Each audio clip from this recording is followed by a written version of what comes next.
याद आवेला बहुत रतिया में, अखियां खोजे तोहके हर गलिया में। छाही जैसे तू आवेलू सपना में, मन न लागे अब केहू अपना में। हो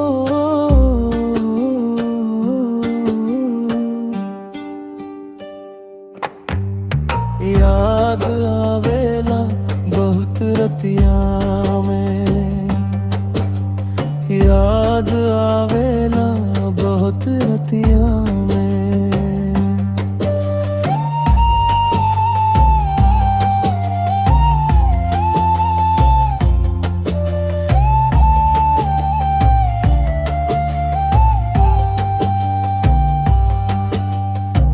सूना सूना लागे अब घरवा दुआरी, तोहरे बिना सूना भर दुनिया हमारी। कसम खइले रहलू साथ निभावे के, फिर लेलू नजरिया काहे हमके रुलावे के।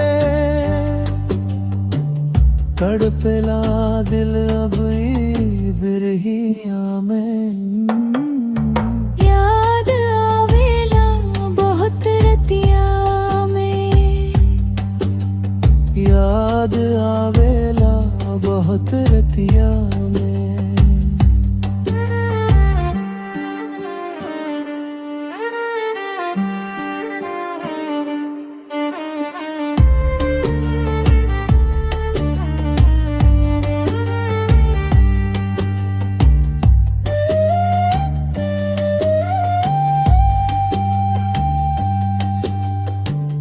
चांदनी भी अब हमके जारेला हो, जख्मी दिल बस आहे भरेला हो।